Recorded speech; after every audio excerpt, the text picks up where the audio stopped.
భోగి పండుగ వస్తే చాలు పొద్దున్నే మా అమ్మలే బర్రెని తోనట్టు తోగుతుంది, మళ్ళీ మా బావను కూడా తోమంటది. ఏమైనా అంటే బావొచ్చాడు ఆ మాత్రం మర్యాద చేయవా అంటది. అయినా మా అమ్మ పిచ్చి ఎర్రి కాకపోతే గానీ రోజు సబ్బు రాసుకుంటే మనం తెల్లరాము. అలాంటిది ఎప్పుడో భోగి నలుగు రాసుకొని మళ్ళీ భోగి వరకు రాసుకోం, ఇంకేం తెల్లగొత్తాం. కానీ అదేంటో నలుగు రాసుకున్నాక స్నానం చేసి అద్దంలో చూసుకుంటే ఏట్రా ఇంత అందంగా ఉన్నాను అనిపిస్తుంది.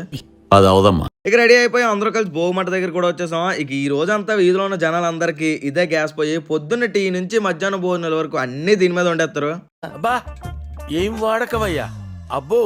మీరు భోగి పండుగ ఎలా చేసుకుంటారు కానీ మేమైతే రచ్చే. నైట్ అయితే చాలు జనాలు ఎప్పుడు పడుకుంటారా, ఎప్పుడు వీధిలో ఉన్న సామాన్లను దొబ్బేద్దామా అని చూస్తాం. ఇక నైట్ 12-1 గంట అవగానే 2 గ్రూపులుగా విడిపోతాం. ఒకరెళ్ళి వీధిలో ఉన్న బల్లల్లో పెట్రోల్ దొబ్బేస్తాం, ఇంకొకరెళ్ళి వీధిలో పనికిరాని ప్రతి సామాన్లు పట్టుకొచ్చేస్తాం. మాకు తెల్లారుజానే భోగిమంట వేయాలని ఏం ఉండదు, మాకు ఎప్పుడు నిద్ర వస్తే అప్పుడే తగలేడిసి ఇంటికి వచ్చేస్తాం. అవునట్టు చెప్పడం మర్చిపోయాను, నా తరపు నుంచి మన ఇంట్లో ఉన్న అక్క చెల్లి అన్న తమ్మి బావ బామ్మర్ది అందరికీ భోగి పండుగ శుభాకాంక్షలు.